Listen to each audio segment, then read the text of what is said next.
ಕ್ರೈಸ್ತರು. ಹೀಗೆ ಪ್ರತಿದಿನ ನಾವು ಈ ಸ್ವರ್ಗೀಯ ಮನ್ನ ಶುಶ್ರೂಷೆಯಲ್ಲಿ ಈ 3:30 ಗಂಟೆಯ ಸಮಯದಲ್ಲಿ ನಾವು ದೇವರ ಸಾಮ್ರಾಜ್ಯವನ್ನು ಧ್ಯಾನಿಸ್ತೇವೆ. 2 ಕೊರಿಂಥದವರಿಗೆ ಬರೆದ ಪತ್ರ 13ನೇ ಅಧ್ಯಾಯ 13ನೇ ವಾಕ್ಯ. ಪ್ರಭು ಯೇಸು ಕ್ರಿಸ್ತರ ಕೃಪಾಶೀರ್ವಾದವು, ದೇವರ ಪ್ರೀತಿಯು, ಪವಿತ್ರಾತ್ಮರ ಅನ್ಯೋನ್ಯತೆಯು ನಿಮ್ಮೆಲ್ಲರೊಡನೆ ಇರಲಿ ಎಂಬುದಾಗಿ ನಾವು ಪ್ರಾರ್ಥಿಸುತ್ತೇವೆ ಹಾಗೂ ಪ್ರಾರಂಭಿಸುತ್ತೇವೆ. ಬಲಿಪೂಜೆಯ ಸಮಯದಲ್ಲೇ ಆಗಬಹುದು, ಬಲಿಪೂಜೆಯ ಪ್ರಾರಂಭ ಹಾಗೂ ಅಂತ್ಯದಲ್ಲಿ ಸಹ ನಾವು ನೋಡುತ್ತೇವೆ ಈ ಒಂದು ಪ್ರಾರ್ಥನೆ. ಪ್ರಭು ಯೇಸು ಕ್ರಿಸ್ತರ ಕೃಪಾಶೀರ್ವಾದವು, ದೇವರ ಪ್ರೀತಿಯು, ಪವಿತ್ರಾತ್ಮರ ಅನ್ಯೋನ್ಯತೆಯು ನಿಮ್ಮೆಲ್ಲರೊಡನೆ ಇರಲಿ.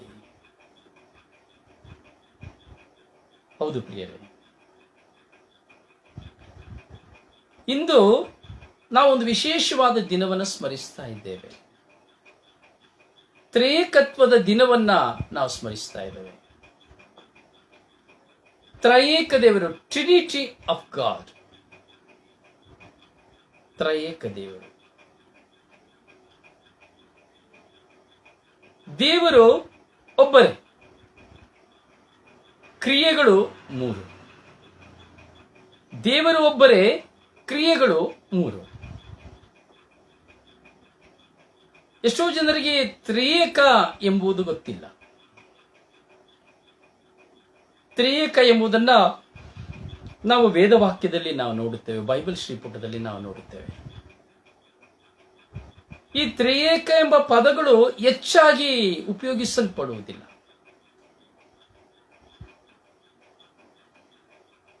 ತ್ರಿಯೇಕ ದೇವರು ಇದೇನಪ್ಪ? ತ್ರಿಯೇಕ ದೇವರು, ತ್ರಿಯೇಕ ದೇವರು, ಏಕ ದೇವರು ಅರ್ಥ ಸರಿಯಾಗಿ ನೋಡಿ. ತ್ರಿಯೇಕ ದೇವರು ಅಂದ್ರೆ ತ್ರಿ ಏಕ ದೇವರು, ಏಕ ದೇವರು, ಏಕ ದೇವರು, ಇದೇ ಅರ್ಥ. ನಾವು ಓದ್ಬೇಕಾದ್ರೆ ತ್ರಯೇಕ ದೇವರು ಎಂಬುದಾಗಿ ಹೇಳ್ತೇವೆ. ಇಲ್ಲ, ತ್ರಯೇಕ, ಏಕ, 3 ಒಂದೇ ದೇವರು ಎಂಬುದೇ ಇದರ ಅರ್ಥ. ಇದು ಯಾರು ಇದನ್ನು ಅರ್ಥೈಸಿಕೊಳ್ಳುವುದಿಲ್ಲ. ಪ್ರಿಯರೇ, ನಿಮಗೆ ನಾನು ಹೇಗೆ ವಿವರಿಸಬೇಕು ಎಂಬುದನ್ನು ನಾನು ಚಿಂತಿಸ್ತೇನೆ. ನಾನು ಎಣಿಸಿದೆ, ಆದರೆ ಆಗಲಿಲ್ಲ. ಒಂದು ಮೇಣದ ಬತ್ತಿಯನ್ನು ನಾವು ಸಾಂಕೇತಿಕವಾಗಿ ತೆಗೆದುಕೊಳ್ಳುತ್ತೇವೆ ಅಲ್ಲ, ಒಂದು ಮೇಣದ ಬತ್ತಿ. ಪ್ರಿಯರೇ, ಈ ಮೇಣದ ಬತ್ತಿ ಒಂದೇ, ಮೇಣದ ಬತ್ತಿ ಒಂದೇ. ಮೇಣದ ಬತ್ತಿ ಉರಿಯುವುದನ್ನು ನಾವು ನೋಡುತ್ತೇವೆ, ಉರಿಯುವ ಜ್ವಾಲೆಯನ್ನು ನಾವು ನೋಡುತ್ತೇವೆ ಮೇಣದ ಬತ್ತಿಯಲ್ಲಿ. ಆ ಮೇಣದ ಬತ್ತಿ ಉರಿಯುವಾಗ ಅದು ಪ್ರಕಾಶವನ್ನು ಕೊಡುತ್ತದೆ. ನೀಲಿ ಬಣ್ಣದಲ್ಲಿಯೂ, ಅರಿಶಿಣದ ಬಣ್ಣದಲ್ಲಿಯೂ, ಆರೆಂಜ್ ಬಣ್ಣದಲ್ಲಿಯೂ, ಕಪ್ಪು ಬಣ್ಣದಲ್ಲಿಯೂ ಮಿಶ್ರಿತವಾಗಿ ಅದು ಬೆಳಕನ್ನು ಕೊಡುತ್ತದೆ. ಒಂದು ಮೇಣದ ಬತ್ತಿ ಬೆಳಕನ್ನು ಕೊಡುತ್ತದೆ, ಬೆಳಕನ್ನು ಕೊಡುತ್ತದೆ. ಮೇಣದ ಬತ್ತಿಯ ಸ್ವಭಾವ ಬೆಳಕನ್ನು ಕೊಡುವಂಥದ್ದು, ಬೇರೆ ಯಾವ ಸ್ವಭಾವ ಇಲ್ಲ. ಮೇಣದ ಬತ್ತಿ ಬೆಳಕನ್ನು ಕೊಡುವಂತ ಸ್ವಭಾವ. ಈ ಮೇಣದ ಬತ್ತಿ ಬೆಳಕನ್ನು ಕೊಡಬೇಕಾದರೆ ಮೇಣದ ಬತ್ತಿಯಲ್ಲಿ ಮೇಣ ಬೇಕು. ಯಾವುದು ಬೇಕು? ಮೇಣ ಬೇಕು. ನಾವು ನೋಡ್ತೇವೆ. ಸೊ ನಾನೀಗ ತೆಗೆಯಲಿಕ್ಕೆ ಆಗೋದಿಲ್ಲ, ತೊಂದರೆ. ನಿಮಗೆ ಗೊತ್ತಲ್ಲ, ಮೇಣ ಕಡ್ಡಿಯಾಗಿರ್ತದೆ. ಸೊ ಈ ಮೇಣ, ಹೀಗೆ ಮೇಣದ ಬತ್ತಿಯಲ್ಲಿ ಮೇಣ ಬೇಕು. ಮೇಣವಿಲ್ಲದೆ ದೀಪ ಉರಿಯುವುದಿಲ್ಲ. ಬರೀ ಬೇಣವಿದ್ದರೆ ಮಾತ್ರ ದೀಪವಿಲ್ಲ. ಅದಕ್ಕೆ ಒಂದು ದಾರುವು ಸಹ ಬೇಕು, ಬತ್ತಿಯೂ ಸಹ ಬೇಕು. ಹೀಗೆ ಆ ಮೇಣದೊಂದಿಗೆ, ಆ ಬತ್ತಿಯೊಂದಿಗೆ ಸೇರಿದ್ದೇ ಮೇಣದ ಬತ್ತಿ ಎಂಬುದಾಗಿ ನಾವು ಹೇಳ್ತೇವೆ. ಸರಿಯಾಗಿ ಅರ್ಥ ಮಾಡಿಕೊಳ್ಳಬೇಕು. ನಾವು ಕರೆಯುವುದೇನಂತ? ಮೇಣದ ಬತ್ತಿ ಎಂಬುದಾಗಿ. ಮೇಣ ಪ್ಲಸ್ ಬತ್ತಿ, ಈ ಎರಡೂ ಸೇರಿದ್ರೇನೆ ಮೇಣದ ಬತ್ತಿ ಎಂಬುದಾಗಿ ನಾವು ಕರೀತೇವೆ. ಆದರೆ ನಿಜವಾಗಿ ನಾವು ಕರಿಬೇಕಾಗಿರೋದು ಕ್ಯಾಂಡಲ್ ಅನ್ನ ಮೇಣದ ದೀಪ ಎಂಬುದಾಗಿ ಕರೆಯಬೇಕು. ಆದರೆ ಮೇಣದ ಬತ್ತಿಯ ದೀಪ ಹಾಗೂ ಕರಬಹುದು. ಇದು ನಿಮಗೆ ಅರ್ಥವಾಗಲಿಕ್ಕೆ ನಾನು ಹೇಳ್ತಾ ಇದ್ದೇನೆ. ಹೀಗೆ ಮೇಣ ಹಾಗೂ ಬತ್ತಿ ಇವೆರಡೂ ಒಂದಕ್ಕೊಂದು ಮಿಲನವಾಗಿ ಅದಕ್ಕೆ ಬೆಂಕಿಯನ್ನು ಹೊತ್ತಿಸುವಾಗ ಅದು ಉರಿಯಲು ಪ್ರಾರಂಭವಾಗುತ್ತದೆ. ನೋಡಿ, ಒಂದು ಕಡೆ ಮೇಣ, ಒಂದು ಕಡೆ ಬತ್ತಿ, ಒಂದು ಕಡೆ ಬೆಳಕು. ಈ ಮೂರು ಇದ್ರೇನೆ ಮೇಣದ ಬತ್ತಿ, ಒಂದು ಬೆಳಕು ಅಲ್ಲಿ ಉದ್ಭವ ಆಗುವಂಥದ್ದು. ಹೀಗೆ ಪಿತ, ಸುತ, ಪವಿತ್ರ ಆತ್ಮ ಎಂದೇಳುವುದು ಒಂದೇ ವ್ಯಕ್ತಿ, ಒಂದೇ ದೇವರು, ಒಬ್ಬರಿಂದ ಕ್ರಿಯೆಯಾಗುವಂತಹ ಕಾರ್ಯಗಳು, ವಿಭಿನ್ನವಾದ ಕ್ರಿಯೆಗಳು. ಮೇಣ ತನ್ನನ್ನು ಕರಗಿಸಿಕೊಳ್ಳುತ್ತದೆ. ನಾವು ಪಾಸ್ಕ ದಿನದಲ್ಲಿ ನಾವು ನೋಡುತ್ತೇವೆ, ಜೇನು ನೊಣವು ತಯಾರಿಸಿದ ಮೇಣದ ಬತ್ತಿ ಎಂಬುದಾಗಿ ನಾವು ನೋಡುತ್ತೇವೆ ಪಾಸ್ಕ ಜಾಗರಣೆಯಲ್ಲಿ. ಹೀಗೆ ಮೇಣ ತನ್ನನ್ನು ಕರಗಿಸಿಕೊಳ್ಳುತ್ತದೆ, ಬತ್ತಿ ತನ್ನನ್ನು ಸುಟ್ಟುಕೊಳ್ಳುತ್ತದೆ. ಆದರೆ ಅದರಿಂದ ಬೆಂಕಿ, ಆ ಕರಗಿಸಿಕೊಳ್ಳುವುದರಿಂದ, ಮೇಣವು ತನ್ನನ್ನು ಸುಟ್ಟುಕೊಳ್ಳುವುದರಿಂದ ಬೆಂಕಿಯಾಗಿ ಅದು ಬೆಳಕನ್ನು ಪಡೆಯಿ ಆ ಒಂದು ಪರಿಸರಕ್ಕೆ ಬೆಳಕನ್ನು ಕೊಡುತ್ತದೆ. ಇದೇ ಆಗಿದೆ ಮೇಣದ ಬತ್ತಿ. ಇದೇ ಆಗಿದೆ ತ್ರೇಕ ದೇವರ ಒಂದು ಸ್ವಭಾವ. ತ್ರಿಯೇಕ, ಮೂರು ಜನ, ಮೂರು ಸ್ವಭಾವಗಳನ್ನ ಒಳಗೊಂಡಂತ ವ್ಯಕ್ತಿ ದೇವರು ಒಬ್ಬರೇ, ತ್ರಿಯೇಕ ದೇವರು. ನಿಮಗೆ ಅರ್ಥ ಆಯ್ತು ಅಂತ ಕಾಣ್ತದೆ. ಅಥವಾ ಒಂದು ಗುಲಾಬಿ ಗಿಡ ಹೂವನ್ನು ತೆಗೆದುಕೊಳ್ಳೋಣ. ಒಂದು ಗುಲಾಬಿ ಹೂವು ಬೆರಬೇಕಂದ್ರೆ ಮೊದಲನೇದು ಅದು ಒಂದು ಬೇರಾಗಿರಬೇಕು. ಬೇರಿದ್ರೇನೆ ಗುಲಾಬಿ ಗಿಡ ಬರಲಿಕ್ಕೆ ಸಾಧ್ಯ. ಎರಡನೇದು ಅದರಿಂದ ಬರುವಂತಹ ಒಂದು ಕಾಂಡವಿರಬೇಕು, ಆಗ ಮಾತ್ರನೇ ಗುಲಾಬಿ ಬರಲಿಕ್ಕೆ ಸಾಧ್ಯ. ಆ ಕಾಂಡದ ತುದಿಯಲ್ಲಿ ಅರಳುವಂಥದ್ದೇ ಗುಲಾಬಿ. ಗುಲಾಬಿ ಎಂಬುದಾಗಿ ಹೇಳುತ್ತೇವೆ, ಗುಲಾಬಿ ಗಿಡ ಎಂಬುದಾಗಿ. ಆ ಗುಲಾಬಿ ಗಿಡವಿದ್ದರೇನೆ ಸಹ ಗುಲಾಬಿಯ ಹೂವು ಅರಳಲಿಕ್ಕೆ ಸಾಧ್ಯ.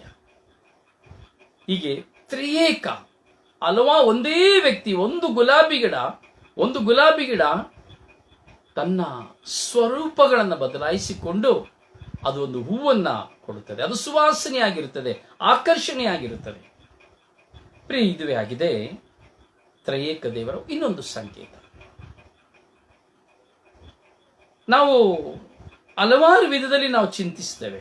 ತ್ರಯೇಕ ದೇವರನ್ನ ಕುರಿತು ಹಲವಾರು ವಿಧದಲ್ಲಿ ನಾವು ಚಿಂತಿಸಬಹುದು. ಬೈಬಲ್ ಅನ್ನು ಓದುವವರಿಗೆ, ಜ್ಞಾನದಿಂದ ಬೈಬಲ್ ಓದುವವರಿಗೆ ತ್ರಯೇಕ ದೇವರು ಯಾರು ಎಂಬುದು ಚೆನ್ನಾಗಿ ಅರ್ಥವಾಗ್ತದೆ. ಕೆಲವರಿಗೆ ಅದು ವಾದ ವಿವಾದವಾಗ್ತದೆ, ಕೆಲವರಿಗೆ ಅದು ಅಜ್ಞಾನವಾಗ್ತದೆ. ನಮಗೆ ಅದರ ಬಗ್ಗೆ ಯಾವುದು ಚಿಂತೆ ಬೇಡ. ನಮಗೆ ನಾವು ತಿಳಿಯುವುದನ್ನ ನಾವು ಅರ್ಥೈಸಿಕೊಳ್ಳುವ.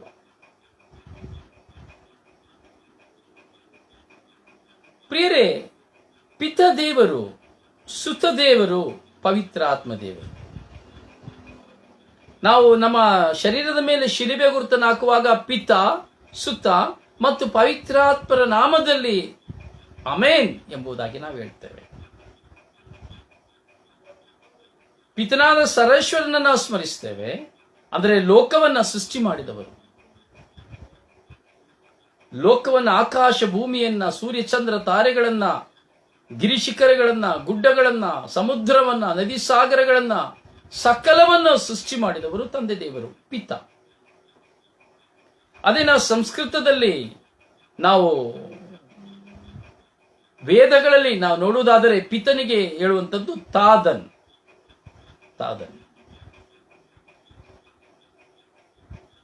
ಪಿತನಿಗೆ ಹೇಳುವಂಥದ್ದು ತಾದನ್. ಸುತ, ತಂದೆ ದೇವರಿಂದಲೇ ಈ ಲೋಕಕ್ಕೆ ಕಳುಹಿಸಲ್ಪಟ್ಟವನು ಸುತ. ಇದನ್ನ ನಾವು ವೇದಗಳಲ್ಲಿ ನಾವು ನೋಡುತ್ತೇವೆ. ಪುತ್ರನ್. ಹಾಗೆಯೇ ತನ್ನ ಸುತನಾದ ಸರ್ವೇಶ್ವರಾದ ಪ್ರಭು ಯೇಸು ಕ್ರಿಸ್ತರಿಂದ ಹೊರಬರುವಂಥದ್ದನ್ನು ನಾವು ನೋಡುತ್ತೇವೆ. ಪವಿತ್ರಾತ್ಮ ಅಂದ್ರೆ ವೇದಗಳಲ್ಲಿ ನಾವು ನೋಡ್ತೇವೆ ಆತ್ಮ ಸಂಯುಕ್ತ ಬ್ರಹ್ಮನ್.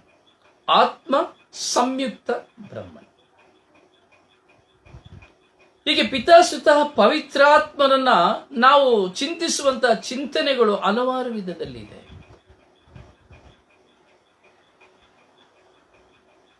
ಪ್ರಿಯರೇ, ಒಂದು ತಂದೆ ಇದ್ದರೆ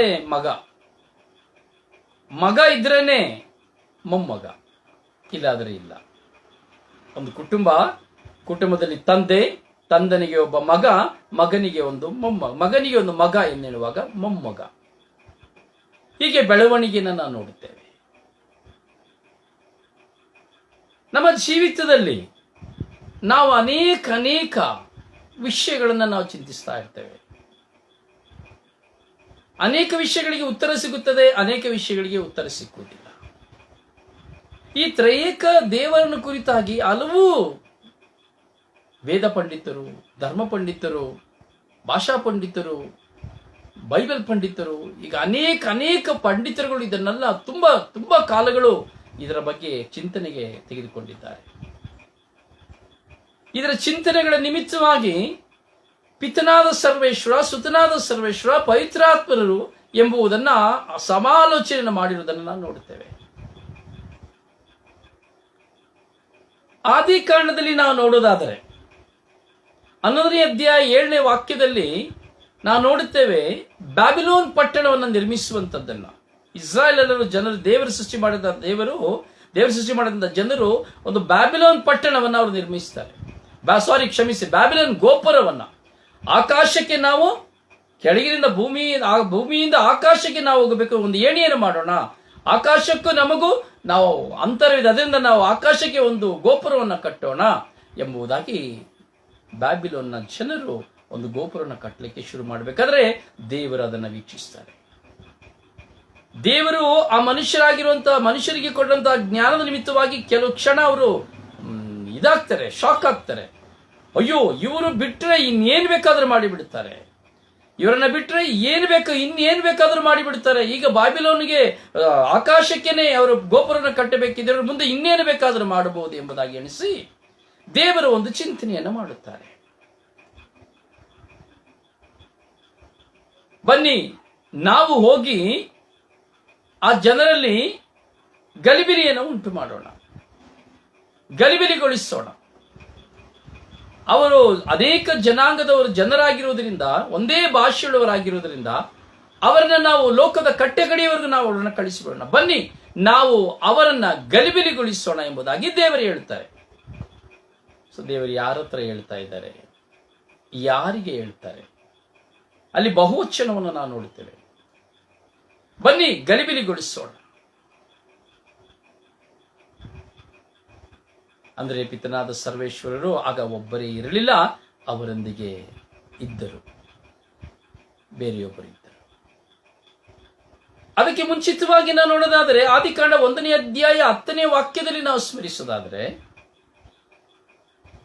ನೋಡಿದೆಲ್ಲವೂ ತುಂಬಾ ಚೆನ್ನಾಗಿತ್ತು ದೇವರ ದೃಷ್ಟಿಗೆ. ಆಗ ಅವರು ಹೇಳ್ತಾರೆ, ಮನುಷ್ಯನನ್ನ ಉಂಟು ಮಾಡೋಣವೇ, ಮನುಷ್ಯನನ್ನ ಉಂಟು ಮಾಡೋಣವೇ.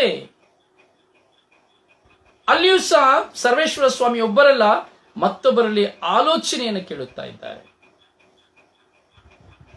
ಸರಿಯಾಗಿ ಅರ್ಥೈಸಿಕೊಳ್ಬೇಕು ನೋಡಿ. ಆದಿಯಲ್ಲಿಯೇ ದೇವರು ಮತ್ತೊಬ್ಬರಲ್ಲಿ ಮಾತನಾಡ್ತಾ ಇದ್ದಾರೆ, ಆದ್ರೆ ನಾವು ಯಾರ ಹತ್ರ ಮಾತಾಡ್ತಾ ಇದ್ದಾರೆ ಅಂತ ನಮಗೆ ಗೊತ್ತಿಲ್ಲ. ಅದರಲ್ಲಿ ಬಹುವಚನದಲ್ಲಿ ದೇವರು ಸರ್ವೇಶ್ವರ ಸ್ವಾಮಿ ಮಾತನಾಡ್ತಾ ಇದ್ದಾರೆ. ಅಂದ್ರೆ ಅಲ್ಲಿಯೇ ಅಂದೇ ತ್ರಿಯೇಕ ವ್ಯಕ್ತಿಗಳು ಇದ್ದರು. ದೇವರು ಒಬ್ಬರೇ ತ್ರಿಯೇಕ ದೇವರು ಇದ್ದರು. ದೇವರು ಎಲ್ಲವನ್ನು ಸೃಷ್ಟಿ ಮಾಡಿದರು, ಸಕಲವನ್ನು ಸೃಷ್ಟಿ ಮಾಡಿ ಆ ಮಾಡುವಾಗ ಮುಖ್ಯವಾದ ಘಟನೆ ವಿಷಯ ಬರಬೇಕಾದ್ರೆ ಅವರು ಪರಸ್ಪರ ಬಹುವಚನದಲ್ಲಿ ಮಾತನಾಡುವುದನ್ನು ನಾವು ನೋಡ್ತೇವೆ.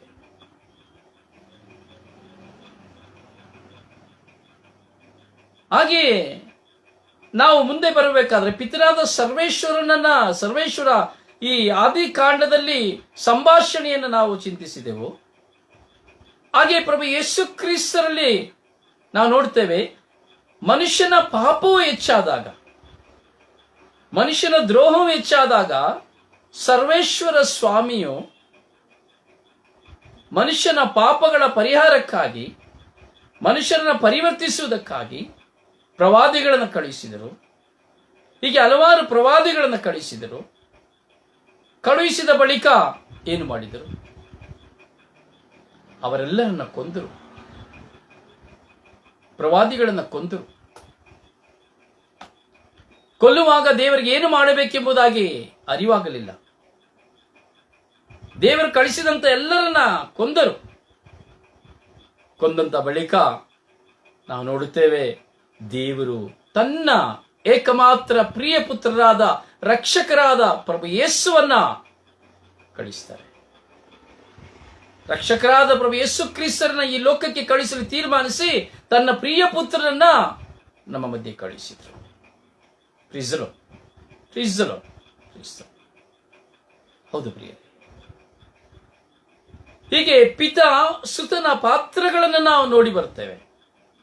ಪಿತಾ ಸುತ ಪವಿತ್ರಾತ್ಮರ ಈ ಪಾತ್ರಗಳನ್ನು ನಾವು ನೋಡಬೇಕಾದ್ರೆ ನೋಡಿ, ದೇವರ ಕರವಾಗಿದ್ದರು, ದೇವರ ಶಬ್ದವಾಗಿದ್ದರು ಪವಿತ್ರಾತ್ಮರು. ಉಂಟಾಗಲಿ ಎಂದೇಳಿದ ತಕ್ಷಣ ಅಲ್ಲಿ ಉಂಟಾಯಿತು. ಪಿತಸುತ ಪವಿತ್ರಾತ್ಮರ ಮೂಲಕವೇ ಈ ಮೂರು ಶಕ್ತಿಗಳ ನಿಮಿತ್ತವಾಗಿಯೇ ಈ ಲೋಕವು ಸೃಷ್ಟಿಯಾಯಿತು, ಮನುಷ್ಯನ ಸೃಷ್ಟಿಯಾದನು.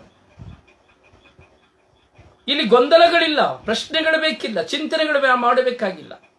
ಯೋಹಾನ ಶುಭ ಸಂದೇಶದಲ್ಲಿ 1ನೇ ಅಧ್ಯಾಯದಲ್ಲಿ ತೆಗೆದುಕೊಳ್ಳುವಾಗ ನೋಡುತ್ತೇವೆ, ಆದಿಯಲ್ಲಿ ವಾಕ್ಯವಿತ್ತು, ಆ ವಾಕ್ಯವೇ ದೇವರಾಗಿತ್ತು, ಆ ವಾಕ್ಯವೇ ಜ್ಯೋತಿ ಆಯಿತು, ಅದು ಮಾಂಸವಾಯಿತು.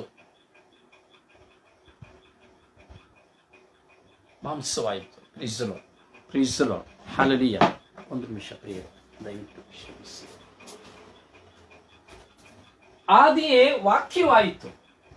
ಆದಿಯಲ್ಲಿ ಇದ್ದಂತಹ ವಾಕ್ಯ, ಜೀವ ವಾಕ್ಯ ನಮ್ಮೊಡನೆ ಮಾಂಸವಾಯಿತು. ಮಾಂಸವಾಗಿ ಇಂದಿಗೂ ಸಹ ಜೀವಿಸುತ್ತಾ ಇದೆ. ನಾವು ನೋಡ್ತಾ ಇದ್ದೇವೆ, ಇಂದಿಗೂ ಸಹ ಜೀವಿಸುವುದನ್ನು ನೋಡ್ತಾ ಇದ್ದೇವೆ. ಮಾಂಸವಾಗಿರುವಂತಹ ದೇವರು ಪ್ರಭು ಯೇಸು ಕ್ರಿಸ್ತರು ನಮ್ಮೊಡನೆ ಜೀವಿಸ್ತಾ ಇದ್ದಾರೆ, ನಮಗಾಗಿ ಜೀವಿಸ್ತಾ ಇದ್ದಾರೆ. ಪ್ರೀಸರು hallelujah, hallelujah, hallelujah, hallelujah, hallelujah, hallelujah. ಹೌದು ಪ್ರಿಯರೇ, ನಮಗಾಗಿ ಜೀವಿಸ್ತಾ ಇದ್ದಾರೆ. ಪ್ರಭು ಯೇಸು ಕ್ರಿಸ್ತರು ನಮಗಾಗಿ ಜೀವಿಸುವಂತಹ ದೇವರು. ಆದಿಯಿಂದಲೇ ಇದ್ದಂತಹ ಪ್ರಭು Yesu. Praise the lord. Hallelujah, hallelujah, hallelujah. ಪಿತಾ ಸುತ ಪವಿತ್ರಾತ್ಮರು. ಅನಾದಿ ಕಾಲದಲ್ಲಿ ಇದ್ದಾತನು ಯಾರು? ಪ್ರಭು ಯೇಸು ಕ್ರಿಸ್ತರು. ಯೋಹಾನ ಶುಭ ಸಂದೇಶವನ್ನು ನಾವು ಸರಿಯಾಗಿ ತೆಗೆದುಕೊಂಡು ಧ್ಯಾನಿಸೋದಾದ್ರೆ ನಮಗೆ ಅದರ ಅರಿವು ನಮಗಾಗ್ತದೆ ಪ್ರಿಯರೇ. ಒಂದು ಕ್ಷಣ ನಾವು ಆ ಒಂದು ಸಂದೇಶವನ್ನು ನಿಮ್ಮ ಮುಂದೆ ನಾನು ಇಡುತ್ತೇನೆ. ಆ ದಿವ್ಯವಾಣಿಯಲ್ಲಿ ಸಜೀವವಿತ್ತು. ನೋಡಿ, ಜಗತ್ತು ಉಂಟಾಗುವ ಮೊದಲೇ ದಿವ್ಯವಾಣಿ ಎಂಬುವರಿದ್ದರು. ಆ ದಿವ್ಯವಾಣಿ ದೇವರಾಗಿದ್ದರು. ಆ ದಿವ್ಯವಾಣಿ ದೇವರೊಂದಿಗೆ ಇದ್ದರು. ಅನಾದಿಯಿಂದಲೇ ಅವರು ದೇವರೊಂದಿಗೆ ಇದ್ದರು. ದಿವ್ಯವಾಣಿಯ ಮುಖಾಂತರವೇ ಸಮಸ್ತವೂ ಉಂಟಾಯಿತು. ಉಂಟಾದವುಗಳಲ್ಲಿ ಯಾವುದು ಆ ದಿವ್ಯವಾಣಿಯಿಂದ ಅಲ್ಲದೆ ಆದದ್ದಲ್ಲ. ಅರ್ಥವಾಗ್ತಾ ಇದೆಯಾ? ಸರಿಯಾಗಿ ಅರ್ಥೈಸ್ಕೊಳ್ಬೇಕು. ಜಗತ್ತು ಉಂಟಾಗುವಾಗ ಮುಂಚೆನೆ ಯಾರಿದ್ರು? ಯೇಸುಸ್ವಾಮಿ ಇದ್ದರು. ಆ ದಿವ್ಯವಾಣಿ ಯಾರಾಗಿದ್ರು? ದೇವರೇ ಆಗಿದ್ರು. ಆ ದಿವ್ಯವಾಣಿ ದೇವರೇ ಆಗಿದ್ರು. ಮತ್ತೆ ಎರಡನೇ ವಾಕ್ಯ, ಆ ದಿವ್ಯವಾಣಿ ದೇವರೊಂದಿಗೆ ಇದ್ದರು. ಪ್ರೈಸಲೋ. ನೋಡಿ, ಆ ದಿವ್ಯವಾಣಿ ದೇವರಾಗಿದ್ದರು, ಅವರು ದೇವರೊಂದಿಗೆ ಇದ್ದರು. ಅಂದ್ರೆ ಒಂದಲ್ಲ, ಅಲ್ಲಿ ಎರಡು ವ್ಯಕ್ತಿಗಳಾದರು. ಅನಾದಿಯಿಂದಲೇ ಅವರು ದೇವರೊಂದಿಗೆ ಇದ್ದರು. ನೋಡಿ, ಮತ್ತೆ ಅನಾದಿಯಿಂದಲೇ ಅವರು ದೇವರೊಂದಿಗೆ ಇದ್ದರು. ಅಲ್ಲಿ ಒಂದು ವ್ಯಕ್ತಿಯಲ್ಲ, ಸರ್ವೇಶ್ವರ ಸ್ವಾಮಿ.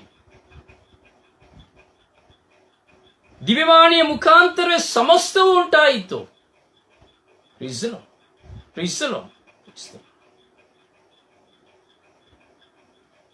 ಆ ದಿವ್ಯವಾಣಿಯಲ್ಲಿ ಸಜೀವವಿತ್ತು. ಆ ದೇವರೇ ಮಾನವ ಜನಾಂಗದ ಜ್ಯೋತಿಯಾಗಿತ್ತು. ಆ ಜೀವವೇ ಮಾನವ ಜನಾಂಗದ ಜ್ಯೋತಿಯಾಗಿತ್ತು. ಪ್ರಿಯ, ನಾವು ಯೋಹಾನ ಶುಭ ಸಂದೇಶ 1ನೇ ಅಧ್ಯಾಯದಲ್ಲಿ ನಾವು 1ರಿಂದ 18 ವಾಕ್ಯಗಳನ್ನು ನಾವು ಚಿಂತಿಸಬೇಕಾದ್ರೆ ನಮಗೆ ತುಂಬಾ ಚೆನ್ನಾಗಿ ಅರ್ಥ ಮಾಡ್ಕೊಳ್ಳಿಕ್ಕೆ ಸಾಧ್ಯ. ಈ ತ್ರಯೇಕ ದೇವರು ಯಾರು, ತ್ರಯೇಕ ದೇವರ ಆ ಒಂದು ಸ್ವಭಾವಗಳು ಏನು ಎಂಬುದನ್ನು ನಾವು ಚಿಂತಿಸಬಹುದು.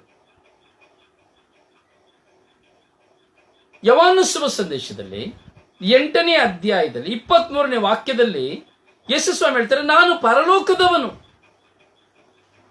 ನಾನು ಈ ಲೋಕದವನಲ್ಲ, ನಾನು ಪರಲೋಕದವನು ಎಂಬುದಾಗಿ ಹೇಳ್ತಾರೆ. ಯೇಸು ಸ್ವಾಮಿ ಹೇಳ್ತಾರೆ.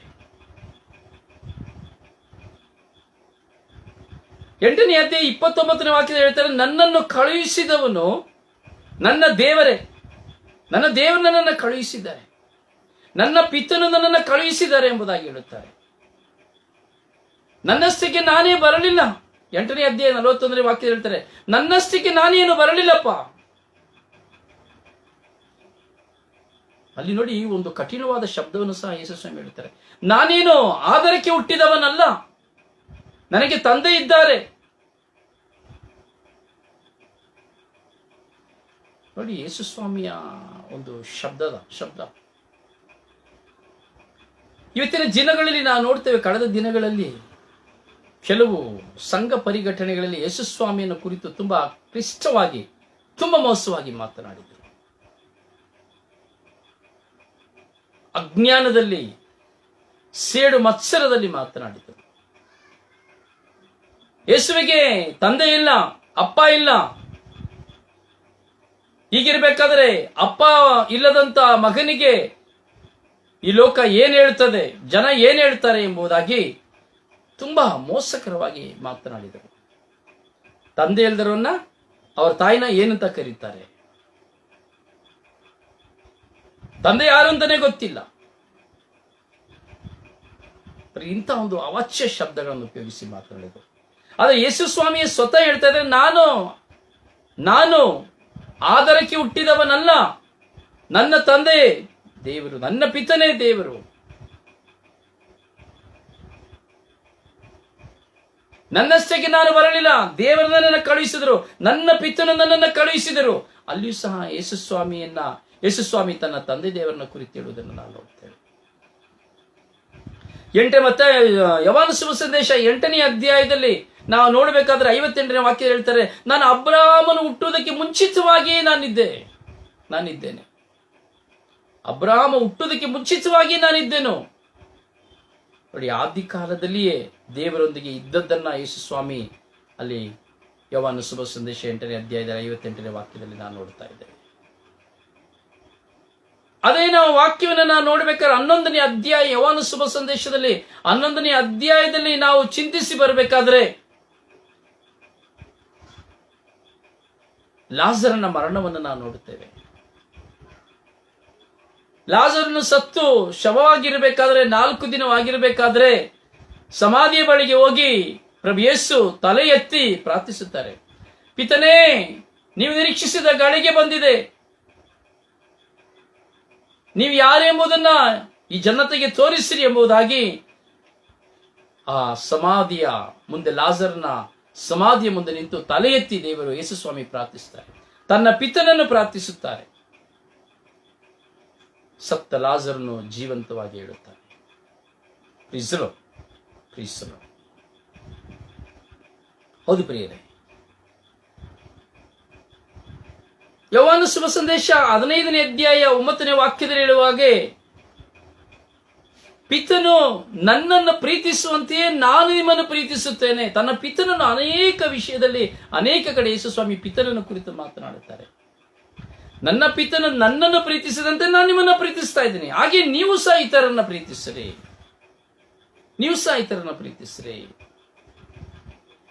ಯೋಹಾನ ಶುಭ ಸಂದೇಶ 15ನೇ ಅಧ್ಯಾಯ 13ನೇ ವಾಕ್ಯದಲ್ಲಿ ಯೇಸು ಸ್ವಾಮಿ ಮತ್ತೆ ಹೇಳ್ತಾರೆ, ಪಿತನಿಂದ ಕೇಳಿದ್ದೆಲ್ಲವನ್ನು ನಾನು ನಿಮಗೆ ತಿಳಿಸ್ತೇನೆ. ಪಿತನಿಂದ ನಾನು ಏನನ್ನ ಕೇಳ್ಕೊಳ್ತೇನೆ ಅದನ್ನೆಲ್ಲವನ್ನು ನಾನು ನಿಮಗೆ ತಿಳಿಸ್ತೇನೆ. ನೀವು ಅದನ್ನೇ ಮಾಡಿ, ಪಾಪವನ್ನು ಬಿಟ್ಟು ಬಿಡಿ, ಪಶ್ಚಾತ್ತಾಪ ಪಟ್ಟು ಪಾಪಕ್ಕೆ ವಿಮುಖರಾಗಿ ದೇವರಿಗೆ ಅಭಿಮುಖರಾಗಿರಿ. ಸ್ವರ್ಗ ಸಾಮ್ರಾಜ್ಯವು ಸಮೀಪಿಸಿತು. ಪಿತನು ನನಗೆ ಏನ್ ಹೇಳ್ತಾರೆ ಅದನ್ನೆಲ್ಲ ನಾನು ನಿಮಗೆ ತಿಳಿಸ್ತೇನೆ.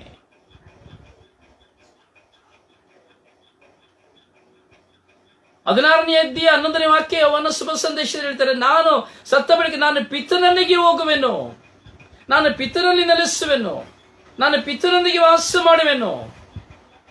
ನನ್ನ ಪಿತನ ಆಸ್ಥಾನದಲ್ಲಿ ಅನೇಕ ಸ್ಥಳಗಳಿದೆ. ಪಿತನ ಆಸ್ಥಾನದಲ್ಲಿ ಅನೇಕ ಸ್ಥಳಗಳಿದೆ. ನಾನು ಪಿತನಲ್ಲಿ ಹೋಗುತ್ತೇನೆ. ಅದೇ ಯೋಹಾನ ಶುಭ ಸಂದೇಶ 16ನೇ ಅಧ್ಯಾಯ 23ನೇ ವಾಕ್ಯದಲ್ಲಿ ನಾವು ನೋಡುತ್ತೇವೆ, ನೀ ಪಿತನಲ್ಲಿ ಏನು ಬೇಡಿಕೊಂಡರೂ ಅದು ನಿಮಗೆ ಸಿಗುತ್ತದೆ. ನೀವು ಪಿತನಲ್ಲಿ ಏನು ಬೇಡಿಕೊಂಡರೂ ಸಹ ಅದು ನಿಮಗೆ ಸಿಗುತ್ತದೆ. ನೋಡಿ, ಯೇಸು ಸ್ವಾಮಿ ಹೇಳ್ತಾ ಇದ್ದಾರೆ. ಆದರೆ ಯೇಸು ಸ್ವಾಮಿ ತನ್ನ ತಂದೆಯನ್ನು ಕುರಿತು ಹೇಳ್ತಾ ಇದ್ದಾರೆ, ಪಿತನನ್ನು ಕುರಿತು ಹೇಳ್ತಾ ಇದ್ದಾರೆ. ಸುತರಾಗಿ ಬಂದಂತಹ, ರಕ್ಷಕರಾಗಿ ಬಂದಂತಹ, ಪಾಪ ವಿಮೋಚಕರಾಗಿ ಬಂದಂತಹ, ಶಾಪ ವಿಮೋಚಕರಾಗಿ ಬಂದಂತಹ, ಮೆಸ್ಸಾಯನಾಗಿ ಬಂದಂತಹ ಪ್ರಭು ಯೇಸು ತನ್ನ ಪಿತನ ಇದ್ದದ್ದನ್ನ, ತಾನು ಪಿತನಲ್ಲಿ ಇದ್ದದ್ದನ್ನ, ತಾನು ಪಿತನಿಂದಲೇ ಬಂದದ್ದು ಎಂಬುದನ್ನ, ತಾನು ಪಿತನೊಂದಿಗೆ ಇದ್ದೇನೆ ಎಂಬುದನ್ನ, ನಾನು ಪಿತನಲ್ಲಿಯೇ ನಾನು ಜೀವಿಸುತ್ತಾ ಇದ್ದೇನೆ ಎಂಬುದನ್ನ ಯೇಸು ಸ್ವಾಮಿ ಸ್ಪಷ್ಟವಾಗಿ ಶುಭ ಸಂದೇಶದಲ್ಲಿ ವಿವರಿಸುವುದನ್ನು ನಾವು ನೋಡ್ತಾ ಇದ್ದೇವೆ.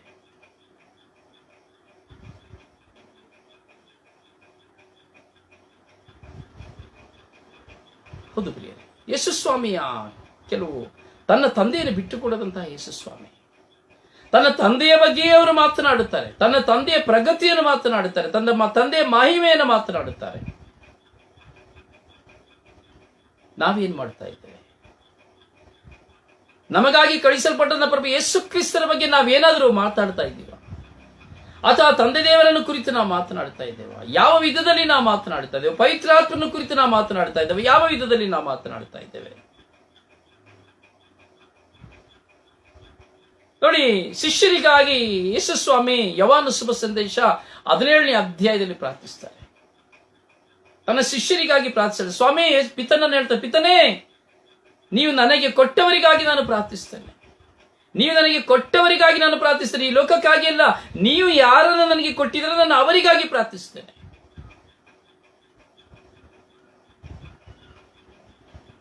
ನೀವು ನನ್ನಲ್ಲಿ ಇದ್ದುಕೊಂಡು ನನ್ನೊಡನೆ ನೀವು ಕ್ರಿಯೆ ಮಾಡಿರಿ. ಯೇಸುಸ್ವಾಮಿ ತನ್ನ ಪಿತನಲ್ಲಿ ಪ್ರಾರ್ಥಿಸುತ್ತಾನೆ, ತನ್ನ ಶಿಷ್ಯರಿಗೋಸ್ಕರವಾಗಿ. ಪಿತನೇ, ನೀವು ನನ್ನೊಡನೆ ಇದ್ದೀರಿ ಎಂಬುದನ್ನು ಇವರು ಅರಿತುಕೊಳ್ಳಲಿ ಎಂಬುದಾಗಿ ಹೇಳುತ್ತಾರೆ. ನಾನು ನಿಮ್ಮಲ್ಲಿದ್ದೇನೆ ಎಂಬುದನ್ನು ಇವರು ಅರಿತುಕೊಳ್ಳಲಿ ಎಂಬುದಾಗಿ ಯೇಸುಸ್ವಾಮಿ ಹೇಳುತ್ತಾರೆ. ಪ್ರಿಯರೇ, ಅನುಭವಗಳು. ಹಾಗೆ ಯೇಸುಸ್ವಾಮಿ ಮರಣಕ್ಕೆ ಹೋಗುವ ಸಮಯದಲ್ಲಿ, ಪಿಲಾತನ ಬಂಧಿಸುವ ಸಮಯದಲ್ಲಿ, ಯೇಸುವನ ಮರಣಕ್ಕೆ ಗುರಿಪಡಿಸುವ ಸಮಯದಲ್ಲಿ ಯೇಸುಸ್ವಾಮಿ ಹೇಳ್ತಾರೆ 19ನೇ ಅಧ್ಯಾಯ 11ನೇ ವಾಕ್ಯ ಯೋಹಾನ ಶುಭ ಸಂದೇಶದಲ್ಲಿ, ನಿಮಗೆ ಮೇಲಿನಿಂದ ಕೊಡದ ಹೊರತು ನೀವು ನನ್ನ ಮೇಲೆ ಅಧಿಕಾರ ಮಾಡಲಾಗುವುದಿಲ್ಲ. ನಿಮಗೆ ಮೇಲಿನಿಂದ ವಿಧಿಸಲ್ಪಟ್ಟಿದೆ, ನೀವು ನನ್ನನ್ನು ಹಿಂಸಿಸಲೇಬೇಕು, ನನ್ನನ್ನು ಮರಣದಂಡನೆಗೆ ವಿಧಿಸಲೇಬೇಕು ಎಂಬುದಾಗಿ ನನ್ನ ತಂದೆ ವಿಧಿಸಿದ್ದಾರೆ. ಆದ್ದರಿಂದಲೇ ನೀವು ನನ್ನನ್ನು ವಿಧಿಸುತ್ತಾ ಇದ್ದೀರಿ, ಇಲ್ಲಾಂದರೆ ನಿಮಗೆ ನನ್ನನ್ನು ಏನು ಮಾಡುವುದಕ್ಕೆ ಆಗುವುದಿಲ್ಲ. ತನ್ನ ಪಿತನನ್ನು ಸೀಳುತ್ತಾರೆ. ನನ್ನ ಪಿತನು ನನ್ನೊಡನೆ ಇದ್ದಾನೆ, ನಾನು ಪಿತನು ಮಾತನಾಡದ ಹೊರತು ನಾನು ಏನನ್ನು ಹೇಳುವುದಿಲ್ಲ ಎಂಬುದಾಗಿ ಯೇಸುಸ್ವಾಮಿ ಹೇಳುತ್ತಾರೆ. ಶಿಷ್ಯರೊಂದಿಗೆ ನಾವು ಮಾತನಾಡುವಾಗ ನಾವು ನೋಡುತ್ತೇವೆ, ನಿಕೋದೇಮನ ಹೇಳ್ತೇವೆ, ದೇವರು ನನಗೆ ತೋರಿಸು, ಪಿತನನ್ನು ತೋರಿಸಿ ಎಂಬುದಾಗಿ ಹೇಳುತ್ತಾನೆ. ಪಿತನನ್ನು ಕುರಿತು ಯೇಸುಸ್ವಾಮಿ ನಿಕೋದೇಮನೊಂದಿಗೆ ಮಾತನಾಡುತ್ತಾರೆ. ನಮಗೆ ಪಿತನನ್ನು ತೋರಿಸಿ ಸಾಕು ಎಂಬುದಾಗಿ ಹಂಬಲಿಸ್ತಾನೆ. ಪ್ರಿಯರೇ, ನಮ್ಮ ಅನುಭವಗಳು ಸಾಕಷ್ಟು ನಮಗಿರಬೇಕು.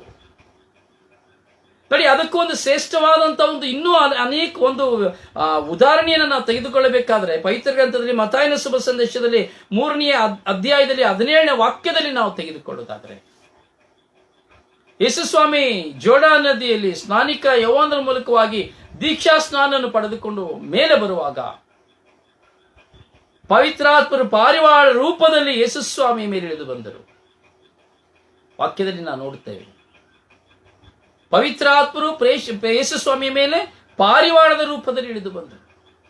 ಆಕಾಶದಲ್ಲಿ ಒಂದು ಧ್ವನಿ ಕೇಳಿತ್ತು, ಈತನೇ ನನ್ನ ಪುತ್ರನು, ನನ್ನ ಪರಮ ಪ್ರಿಯನು, ನನ್ನ ಮೆಚ್ಚುಗೆಗೆ ಪಾತ್ರನು ಎಂಬುವಂತ ಶಬ್ದವನ್ನು ಆಲಿಸಿದ್ದನ್ನು ನಾವು ನೋಡ್ತೇವೆ. ಇಲ್ಲಿ ನಾವು ನೋಡ್ತೇವೆ, ಆದಿಕಾಲದಿಂದಲೇ ಹೊಸ ಒಡಂಬಡಿಕೆಯಲ್ಲಿ ಪಿತಾ, ಸುತ ಮತ್ತು ಪವಿತ್ರಾತ್ಮರ ನಿಜವಾದ ಸಾಂಕೇತಿಕ ತ್ರಿಯೇಕ ದೇವರ ಸಂಕೇತವನ್ನ ನಾವು ನೋಡ್ತೇವೆ. ಯೇಸುಸ್ವಾಮಿ ಸ್ನಾನ ದೀಕ್ಷೆಯನ್ನು ಪಡೆಯುವಾಗ ಪವಿತ್ರಾತ್ಮರು ಪಾರಿವಾಳ ರೂಪದಲ್ಲಿ ಇಳಿದು ಬರುವುದನ್ನ, ಹಾಗೂ ತಂದೆ ದೇವರು ತನ್ನ ಪ್ರಿಯ ಪುತ್ರರಾದ ರಕ್ಷಕರಾದ ಪ್ರಭು ಯೇಸುನ, ಇವನು ನನ್ನ ಪುತ್ರನು, ನನ್ನ ಮೆಚ್ಚುಗೆಗೆ ಪಾತ್ರನು, ಇವನು ನನಗೆ ಪರಮ ಪ್ರಿಯನು ಎಂಬಂತಹ ಮಾತನ್ನು ಹೇಳುವುದನ್ನು ನಾವು ನೋಡುತ್ತೇವೆ. ಎರಡನೇದಾಗಿ ನಾವು ನೋಡುವಾಗ ತಾಬೂರ್ ಬೆಟ್ಟದಲ್ಲಿ ನಾವು ನೋಡುತ್ತೇವೆ, ರೂಪಾಂತರಗೊಳ್ಳುವಾಗ ಇದೇ ಒಂದು ಪದವನ್ನ ನಾವು ಯೇಸುಸ್ವಾಮಿ ಮತ್ತು ಶಿಷ್ಯರು ಇರಬೇಕಾದ್ರೆ, ಯೇಸು ಪ್ರಾರ್ಥನೆಯಲ್ಲಿ ಇರಬೇಕಾದ್ರೆ ಇದೇ ಒಂದು ಪದವನ್ನ ನಾವು ನೋಡುತ್ತೇವೆ. ಹೌದು ನನ್ನ ಸಹೋದರನೇ ಸಹೋದರಿ,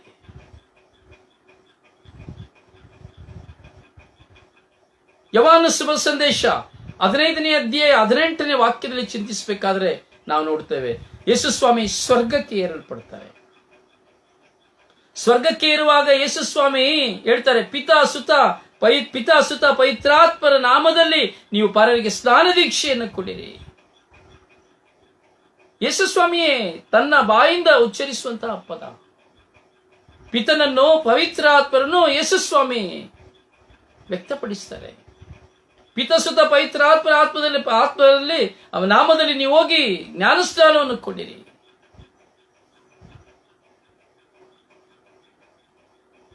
ಅಧಿಕಾರವನ್ನು ಕೊಡುತ್ತಾರೆ, ಶಿಷ್ಯರಿಗೆ ಅಧಿಕಾರವನ್ನು ಕೊಡುತ್ತಾರೆ. 2 ಕೊರಿಂಥದವರಿಗೆ ಬರೆದ ಪತ್ರದಲ್ಲಿ 13ನೇ ಅಧ್ಯಾಯ 8ನೇ ವಾಕ್ಯದಲ್ಲಿ ನಾವು ನೋಡುತ್ತೇವೆ, ಸಂತ ಪೌಲರು ಹೇಳುತ್ತಾರೆ, ಯೇಸು ಕ್ರಿಸ್ತರ ಕೃಪಾಶೀರ್ವಾದವು, ದೇವರ ಪ್ರೀತಿಯು, ಪವಿತ್ರಾತ್ಮರ ಅನ್ಯೋನ್ಯತೆಯು ನಿಮ್ಮೆಲ್ಲರೊಡನೆ ಇರಲಿ ಎಂಬುದಾಗಿ. ಈ ತ್ರಯೇಕ ದೇವರ ಮಹತ್ವವನ್ನು ನಾವು ಕಂಡುಕೊಳ್ಳಬೇಕು.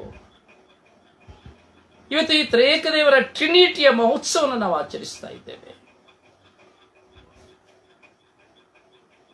ಮೂರನೇದಾಗಿ ನಾವು ಪವಿತ್ರಾತ್ಮನ ಕುರಿತು ಧ್ಯಾನಿಸೋದಾದ್ರೆ, ನಾವು ಯೋಹಾನ ಶುಭ ಸಂದೇಶದಲ್ಲಿ ನಾವು ಹೋಗಬೇಕಾದ್ರೆ ಆ ಯೋಹಾನ ಶುಭ ಸಂದೇಶ 14ನೇ ಅಧ್ಯಾಯದಲ್ಲಿ ನಾವು ಚಿಂತಿಸಬಹುದು.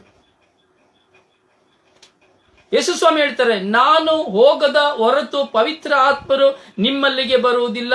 Price the lord. Hallelujah, hallelujah, hallelujah. ನಾನು ಹೋಗದ ಹೊರತು ಪವಿತ್ರ ಆತ್ಮರು ನಿಮ್ಮಲ್ಲಿಗೆ ಬರುವುದಿಲ್ಲ. ಪೋಷಕರಾದ ಪವಿತ್ರ ಆತ್ಮರ ಕುರಿತು ಯೇಸು ಸ್ವಾಮಿ ಸಾಕ್ಷಿ ಪಡಿಸ್ತಾರೆ. ಯೇಸು ಸ್ವಾಮಿಯೊಂದಿಗೆ ಪವಿತ್ರಾತ್ಮರು ನೆಲೆ ಹೊಂದಿದ್ದರು. ಯೇಸು ಸ್ವಾಮಿಯೊಂದಿಗೆ ಪವಿತ್ರಾತ್ಮರು ಕ್ರಿಯೆ ಮಾಡ್ತಾ ಇದ್ರು. ಯೇಸು ಸ್ವಾಮಿಯೊಂದಿಗೆ ಪವಿತ್ರಾತ್ಮರು ವಾಸವಾಗಿದ್ದರು. ಕಾರಣ ಪವಿತ್ರಾತ್ಮರೊಂದು ಶಕ್ತಿ, ಅವರೇ ಸೌಖ್ಯಪಡಿಸುವ ಶಕ್ತಿ, ಜೀವ ಕೊಡುವ ಶಕ್ತಿ. ಯೇಸುವಿನೊಂದಿಗೆ ಇದ್ದು ತಂದೆ ದೇವರೊಂದಿಗೆ ಇದ್ದಂತ ಪವಿತ್ರಾತ್ಮರು ಯೇಸು ಕ್ರಿಸ್ತರೊಂದಿಗೆ ಪುತ್ರರಾದಂತ ದೈವಪುತ್ರರಾದ ಮೆಸ್ಸಾಯನಾದಂತ ಪ್ರಭು ಯೇಸುವಿನೊಂದಿಗೆ ಇದ್ದು ಕ್ರಿಯೆ ಮಾಡುತ್ತಾ ಇದ್ದರು. ಯೇಸು ಸಾಯುವುದಕ್ಕೆ ಮುಂಚಿತವಾಗಿ ಶಿಷ್ಯರೊಡನೆ ಮಾತನಾಡಿದರು. ನಾನು ಹೋಗ್ತಾ ಇದ್ದೇನೆ, ಟೆನ್ಷನ್ ಮಾಡಬೇಡಿ, ಚಿಂತೆ ಮಾಡಬೇಡಿ. ಅಪ್ಪ ಹೇಳ್ತಾನೆ, ಮಕ್ಕಳ ಭಯಪಡಬೇಡಿ, ನಾನು ನಿಮಗೆ ಆಸ್ತಿ ಮಾಡಿಟ್ಟಿದ್ದೇನೆ, ನಿಮಗೆ ಮನೆ ಇದೆ, ಚಿಂತೆ ಮಾಡಬೇಡಿ.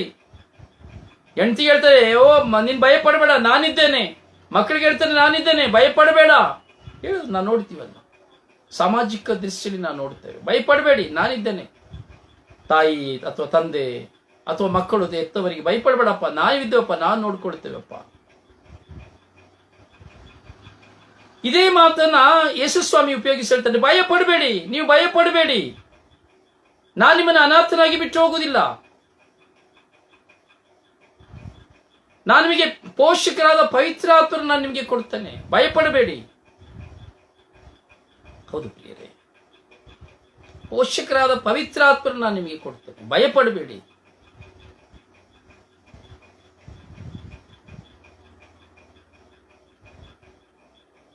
ಅವರು ಬರುವಾಗ ನಿಮ್ಮನ್ನು ಸಮಗ್ರ ಸತ್ಯದಡಿಗೆ ಕರೆದುಕೊಂಡು ಹೋಗುವರು.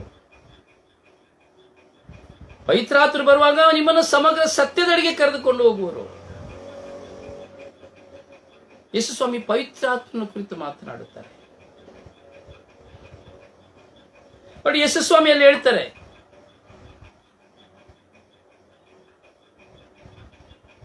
ತನ್ನ ಶಾಂತಿ ಸಮಾಧಾನ ನಾನು ಬಿಟ್ಟು ಹೋಗುತ್ತೇನೆ, ನನ್ನ ಶಾಂತಿ ಸಮಾಧಾನ ನಿಮಗೆ ಬಿಟ್ಟು ಹೋಗುತ್ತೇನೆ. ಯಾರು ಈ ಶಾಂತಿ ಸಮಾಧಾನದ ಅರಸರು? ಪವಿತ್ರಾತ್ಮರು.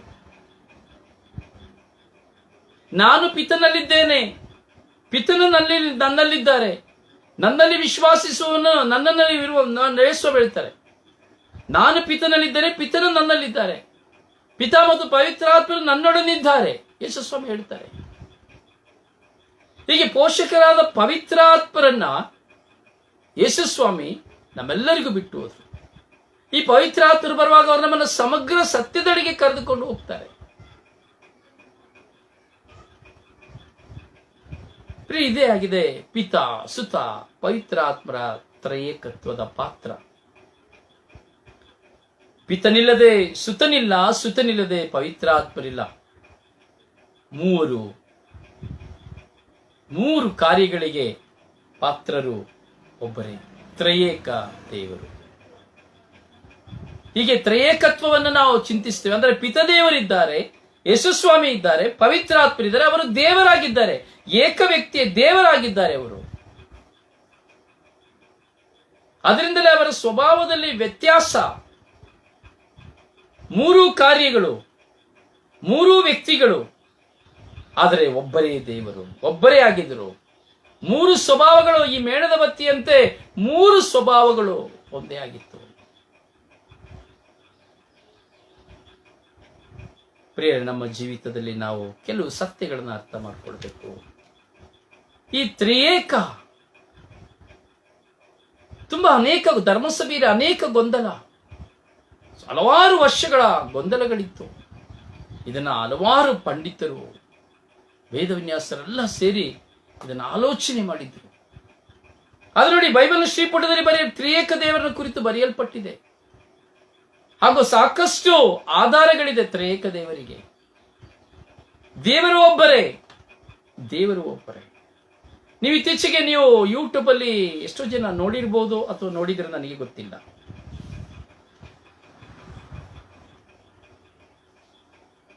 ನಮ್ಮ ಮುಸ್ಲಿಂ ಸಹೋದರರು ಹಾಗೂ ಕ್ರೈಸ್ತರ ಮಧ್ಯೆ ಒಂದು ಹೋರಾಟ ಶುರುವಾಗಿದೆ. ಮುಸ್ಲಿಂ ಹಾಗೂ ಕ್ರೈಸ್ತರ ಮಧ್ಯೆ ಒಂದು ಹೋರಾಟ ಶುರುವಾಗಿದೆ. Who is god? ಯಾರು ದೇವರು? ಇಲ್ಲಿ ಕ್ರೈಸ್ತನ ವಾದ ಯೇಸು ಕ್ರಿಸ್ತರು ದೇವರು, ಅಲ್ಲಿ ಮುಸ್ಲಿಂ ಸಹೋದರರ ವಾದ ದೇವರು ಸರ್ವೇಶ್ವರ ಸ್ವಾಮಿ ದೇವರು. ತುಂಬಾ ವಾದ ವಿವಾದಗಳಿದೆ. ನೀವು ಸುಮ್ಮನೆ ಹೊಡೆದ್ರೆ ಸಾಕು, ಯೂಟ್ಯೂಬ್ ಅಲ್ಲಿ ಬಂದ್ಬಿಡ್ತದೆ. ಗಂಟೆಗಟ್ಟಲೆ ವಾದ ವಿವಾದಗಳು ಇವತ್ತಿಗೂ ಸಹ ನಡೀತಾ ಇದೆ. ಚಾಲೆಂಜಸ್ ನಡೀತಾ ಇದೆ, ಬೆಟ್ಸ್ಗಳು ನಡೀತಾ ಇದೆ. ಗಂಟೆಗಟ್ಟಲೆ ಅಲ್ಲಿ ಮಾತುಗಳ ವಾದ ವಿವಾದಗಳು ನಡೀತಾ ಇದೆ.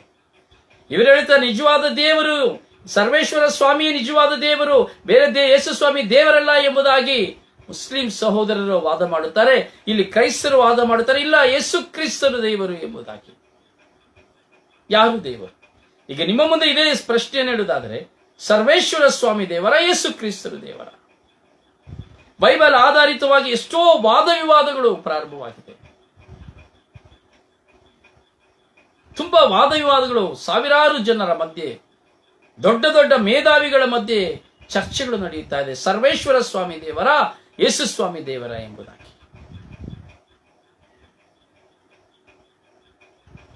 ಉತ್ತರಗಳು, ಎಷ್ಟೋ ಉತ್ತರಗಳು ಬೈಬಲ್ನಿಂದ ತೆಗೆದುಕೊಳ್ಳುವಾಗ, ಈಗ ನಾನು ಹೇಳಿದಂತ ಕೆಲವು ವಿಷಯಗಳನ್ನು, ಮಾತುಗಳನ್ನು, ವಾಕ್ಯಗಳನ್ನು ಸಹ ವಾದ ವಿವಾದಗಳು ಮಾಡುವಾಗ ನಮ್ಮ ಮುಸ್ಲಿಂ ಸಹೋದರರ ವಾದ ಒಂದೇ, ಸರ್ವೇಶ್ವರ ಸ್ವಾಮಿ ಒಬ್ಬರೇ ದೇವರು, ಯೇಸು ಸ್ವಾಮಿ ದೇವರಲ್ಲ. ಬೈಬಲ್ ನಲ್ಲಿ ಅವ್ರು ಹೇಳ್ತಾರೆ ಬೈಬಲ್ ಅಂತ ಎಲ್ಲಿ ಯೇಸು ಸ್ವಾಮಿ ದೇವರು ಎಂಬುದಾಗಿ ಎಲ್ಲಿ ಬರೆಯಲ್ಪಟ್ಟಿದೆ ಎಂಬುವಂತಹ ದೊಡ್ಡ ವಿವಾದವನ್ನು ವ್ಯಕ್ತಪಡಿಸ್ತಾರೆ. ಯೇಸು ಸ್ವಾಮಿ ನಾನು ದೇವರು ಎಂದು ಎಲ್ಲಿ ಹೇಳಿಕೊಂಡು, ದೇವರು ಎಂಬುದು ಯೇಸು ದೇವರು ಎಂಬುದನ್ನು ಎಲ್ಲಿ ಬರೆಯಲ್ಪಟ್ಟಿದೆ ಎಂಬುವಂತಹ ಒಂದು ದೊಡ್ಡ ವಾದ ವಿವಾದಗಳು ಹೊರಗಾಗ್ತಾ ಇದೆ. ಆದರೆ ಯೇಸು ರಕ್ಷಕರು ಎಂಬುದನ್ನು ಅವರು ಮರೆತು ಬಿಟ್ರು. ಯೇಸು ಮೆಸ್ಸಾಯ ಎಂಬುದನ್ನು ಅವರು ಮರೆತು ಬಿಟ್ರು. ಅವ್ರು ಹೇಳ್ತಾರೆ, ಯಾವುದು ಮೆಸ್ಸಾಯ ಇನ್ನೂ ಬರಲಿಲ್ಲ.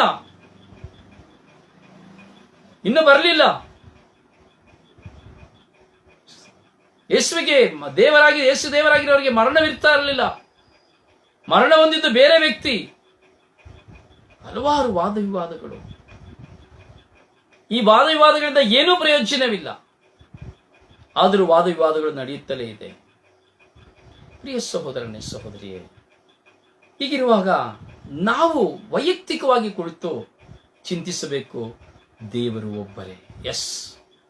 ಆದರೆ ದೇವರು ನಮ್ಮ ಪಾಪಗಳ ಕಾರಣ, ನಮ್ಮ ಶಾಪಗಳ ಕಾರಣ, ನಾವು ಅವರ ಮಾತಿಗೆ ವಿಧೇಯರಾಗದ ಕಾರಣ, ಅವರ ಕಟ್ಟಳೆಗಳನ್ನು ನಾವು ಅನುಸರಿಸದ ಕಾರಣ, ನಾವು ಪಾಪಿಯಾಗಿ ಮರಣಕ್ಕೆ ನಾವು ಹೋಗುವ ಕಾರಣ, ದೇವರು ತನ್ನ ಪ್ರಿಯ ಪುತ್ರರಾದ ರಕ್ಷಕರಾದ ಪ್ರಭು ಯೇಸು ಕ್ರಿಸ್ತರನ್ನ ನನಗಾಗಿ ಕಳುಹಿಸಿಕೊಟ್ಟರು. ಎಂಬ ಅಚಲವಾದ ವಿಶ್ವಾಸ ನಮಗೆ ಬೇಕು. ಯೇಸು ಸ್ವಾಮಿಯೇ ನಿಜ ದೇವರು, ಪಿತನೊಂದಿಗೆ ವಾಸ ಮಾಡುವವರು, ಪಿತನೋ ಈತನೊಂದಿಗೆ ವಾಸ ಮಾಡುವರು. ಲೋಕೋದ್ಧಾರಕರು, ಮೆಸ್ಸಾಯ, ಮಾರನಾಥ, ಇಮ್ಯಾನ್ಯುಯೇಲ್, ಇವೆಲ್ಲವುಗಳ ನಾಮಾಂಕಿತವಾಗಿ ಜಗದ ಪಾಪಗಳನ್ನು ತೊಳೆಯಲು ಬಂದಂತಹ ಯೇಸುವೆ ನಿಜವಾದ ದೇವರು. ಸ್ವರ್ಗ ಸಿಂಹಾಸನದಲ್ಲಿ 23 ಸಭಾ ಪ್ರಮುಖರ ಮಧ್ಯದಲ್ಲಿ ಕುಳಿತುಕೊಂಡು ಕೋಟ್ಯಾಂತರ ದೂತರ ಸುದ್ದಿಗಾನಗಳ ಮಧ್ಯೆ ಇರುವ ಯೇಸು ದೇವರು, ಪಿತನಿಂದ ಬಂದಂತಹ ಪುತ್ರನಾದಂತಹ ದೇವರ ಪುತ್ರನು ಎಂದೆಣಿಸಿಕೊಂಡಂತಹ ರಕ್ಷಕರಾದ ಪ್ರಭು ಯೇಸು ದೇವರು. ಹಾಗೆ ಪ್ರಭು ಯೇಸು ಕ್ರಿಸ್ತರಲ್ಲಿ ತಂದೆ ದೇವರಿಂದ ಪವಿತ್ರ ಯೇಸು ಕ್ರಿಸ್ತರಲ್ಲಿ ಯೇಸು ಕ್ರಿಸ್ತರಿಂದ ದೇವರ ಮಹಿಮೆಯನ್ನು ಬೆಳಗಲು ಈಗೋ ಈ ಲೋಕದಲ್ಲಿ ಇಂದಿಗೆ ಕ್ರಿಯೆ ಮಾಡುತ್ತಿರುವಂತಹ ಪವಿತ್ರ ಆತ್ಮರು ಇವತ್ತು ಈ ಲೋಕದಲ್ಲಿ ಕ್ರಿಯೆ ಮಾಡ್ತಾ ಇರುವುದು ಪವಿತ್ರ ಆತ್ಮರು. ಯೇಸು ಸ್ವಾಮಿ ಹೋದರು, ತಂದೆ ದೇವರು, ಯೇಸು ಸ್ವಾಮಿ, ಈಗ ಈ ಪವಿತ್ರ ಆತ್ಮರು ಈ ಲೋಕದಲ್ಲಿ ಕ್ರಿಯೆ ಮಾಡುತ್ತಾ ಇದ್ದಾರೆ. ಈಗ ಪಾತ್ರ ಯೇಸು ಸ್ವಾಮಿಯ ಪಾತ್ರವಲ್ಲ, ಪವಿತ್ರ ಆತ್ಮರ ಪಾತ್ರ. ತುಸುಕಾಲ ನಿಮ್ಮೊಂದಿಗೆ ಇರುತ್ತೇನೆ, ತದ ಬಳಿಕ ನಾನು ನಿಮ್ಮೊಂದಿಗೆ ಇರುವುದಿಲ್ಲ. ನಾನು ಈ ಲೋಕವನ್ನು ಬಿಟ್ಟು ಹೋಗ್ತಾ ಇದ್ದೇನೆ, ಆದರೆ ನಿಮ್ಮನ್ನು ನಾನು ಅನಾಥನಾಗಿ ಬಿಟ್ಟು ಹೋಗುವುದಿಲ್ಲ. ನನ್ನ ಪೋಷಕನನ್ನ ಹೇಳ್ತಾರೆ, ನನ್ನ ಪೋಷಕನನ್ನ ನಿಮಗೆ ಪೋಷಕನಾಗಿ ನಾನು ಬಿಟ್ಟು ಹೋಗ್ತೇನೆ. ನನ್ನಲ್ಲಿರುವಂತಹ ಆತ್ಮವನ್ನು ನಿಮಗೆ ನಾನು ಕೊಟ್ಟು ಹೋಗ್ತೇನೆ. ನನ್ನಲ್ಲಿರುವಂತಹ ಪವಿತ್ರ ಆತ್ಮರನ್ನ ನಾನು ನಿಮ್ಮ ಮಧ್ಯೆ ಬಿಟ್ಟು ಹೋಗ್ತೇನೆ. ಅವರು ನಿಮ್ಮನ್ನ ಸಮಗ್ರ ಸತ್ಯದೊಳಗೆ ಕರೆದುಕೊಂಡು ಹೋಗ್ತಾರೆ.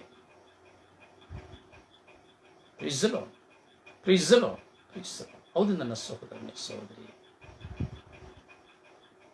ಯೇಸು ಸ್ವಾಮಿ ಪವಿತ್ರ ಆತ್ಮನ ವ್ಯಕ್ತಪಡಿಸುತ್ತಾರೆ, ಪವಿತ್ರ ಆತ್ಮನ ಇಂಟ್ರೊಡ್ಯೂಸ್ ಮಾಡುತ್ತಾರೆ. ಆದರೆ ಈ 3 ವ್ಯಕ್ತಿಗಳು ಒಬ್ಬರೇ, ಸ್ವಭಾವಗಳು ಅಷ್ಟೇ, ಆದರೆ 3 ವ್ಯಕ್ತಿಗಳು ಒಬ್ಬರೇ. ತ್ರಿಏಕ ದೇವರು ಆಕಾಶವನ್ನು ಭೂಮಿಯನ್ನು ಉಂಟು ಮಾಡಲು ಕಾರಣಕರ್ತರು, ನಮ್ಮೆಲ್ಲರ ಪಾಪಗಳನ್ನ ಪರಿಹರಿಸಲು ಕಾರಣಕರ್ತರು, ಹಾಗೂ ಇಂದು ನಮ್ಮನ್ನು ಸತ್ಯದ ಪಥದಲ್ಲಿ ನಡೆಸಿ ಪಾಪದ ಅರಿವನ್ನು ನೀಡಲು ಕಾರ್ಯಕರ್ತರು ಪವಿತ್ರಾತ್ಮರು. ಹೀಗೆ ಪಿತ, ಸುತ್ತ, ಪವಿತ್ರ ಆತ್ಮರನ್ನು ನಾವು ಸ್ಮರಿಸ್ತೇವೆ. ನೋಡಿ, ಒಂದು ಮಗು ಹುಟ್ಟುವಾಗ ನಾವು ನೋಡುತ್ತೇವೆ, ಪಿತ, ಸುತ್ತ, ಪವಿತ್ರಾತ್ಮರ ನಾಮದಲ್ಲಿ ದೀಕ್ಷಾ ಸ್ನಾನವನ್ನು ಕೊಡುತ್ತೇನೆ. ವಿವಾಹ ಸಂಸ್ಕಾರದಲ್ಲಿ ನಾವು ನೋಡುತ್ತೇವೆ, ಪಿತ, ಸುತ್ತ, ಪವಿತ್ರಾತ್ಮರ ನಾಮದಲ್ಲಿ. ಒಂದು ಮನೆಯನ್ನು ಕಟ್ಟುವಾಗ ನೋಡುತ್ತೇವೆ, ಒಂದು ಮನೆಗೆ ಕಲ್ಲಾಕುವಾಗ ನಾವು ನೋಡುತ್ತೇವೆ, ಒಂದು ಮನೆಗೆ ಗೃಹ ಪ್ರವೇಶ ಮಾಡುವಾಗ ನಾವು ನೋಡುತ್ತೇವೆ, ಪಿತ, ಸುತ್ತ, ಪವಿತ್ರ ಆತ್ಮರು. ನಮ್ಮ ಮಕ್ಕಳನ್ನು ಆಶ್ರಯಿಸುವಾಗ ನಾವು ನೋಡುತ್ತೇವೆ, ಪಿತ, ಸುತ್ತ, ಪವಿತ್ರ ಆತ್ಮರು. ಬಲಿಪೂಜೆಯಲ್ಲಿ ನಾವು ನೋಡುತ್ತೇವೆ, ಪಿತ, ಸುತ್ತ, ಪವಿತ್ರ ಆತ್ಮರು. ಪರಮಪ್ರಸಾದ ಸಂಸ್ಕಾರದ ಸಮಯದಲ್ಲಿ ಪಿತ, ಸುತ್ತ, ಪವಿತ್ರ ಆತ್ಮರು. ದೃಢೀಕರಣ ಸಂಸ್ಕಾರದಲ್ಲಿ ಪಿತ, ಸುತ್ತ, ಪವಿತ್ರ ಆತ್ಮರು. ವಿವಾಹ ಸಂಸ್ಕಾರದಲ್ಲಿ ಪಿತ, ಸುತ್ತ, ಪವಿತ್ರ ಆತ್ಮರು. ರೋಗಾವಸ್ಥೆಯ ಸಮಯದಲ್ಲಿ ಪಿತ, ಸುತ್ತ, ಪವಿತ್ರ ಆತ್ಮರು. ಮರಣದ ಸಮಯದಲ್ಲಿ ಪಿತ, ಸುತ್ತ, ಪವಿತ್ರ ಆತ್ಮರು. ಮರಣ ಹೊಂದಿದಾಗ ಪಿತ, ಸುತ್ತ, ಪವಿತ್ರ ಆತ್ಮರು. ಮಣ್ಣಿಗೆ ಹಾಕುವಾಗ ಪಿತ, ಸುತ್ತ, ಪವಿತ್ರ ಆತ್ಮರು. ಯಾವುದೇ ಒಂದು ವ್ಯಾಪಾರವನ್ನು ಮಾಡುವಾಗ ಪಿತ, ಸುತ್ತ, ಪವಿತ್ರ ಆತ್ಮರು. ಒಂದು ದೇವಾಲಯದ ಮುಂದೆ ನಿಲ್ಲುವಾಗ ಪಿತ, ಸುತ್ತ, ಪವಿತ್ರ ಆತ್ಮರು. ಸ್ಮಶಾನದ ಮುಂದೆ ನೋಡುವಾಗ ಪಿತ, ಸುತ್ತ, ಪವಿತ್ರ ಆತ್ಮರು. ಪ್ರಾರ್ಥಿಸುವಾಗ ಪಿತ, ಸುತ್ತ, ಪವಿತ್ರ ಆತ್ಮರು. ದೇವರ ವಾಕ್ಯವನ್ನು ಆಲಿಸುವಾಗ ಪಿತ, ಸುತ್ತ, ಪವಿತ್ರ ಆತ್ಮರು. ಹೀಗೆ ಪ್ರತಿಯೊಂದು ಕ್ಷಣದಲ್ಲಿಯೂ ನಾವು ನೋಡುತ್ತೇವೆ, ಪಿತ, ಸುತ್ತ, ಪವಿತ್ರ ಆತ್ಮರ ನಾಮದಲ್ಲಿ ಅಮೇನ್ ಎಂಬುದಾಗಿ ತ್ರಿಏಕ ದೇವರನ್ನು ನಾವು ಸ್ಮರಿಸಿ ಗೌರವ ಸೂಚಿಸುವುದನ್ನು ನಾವು ನೋಡುತ್ತೇವೆ.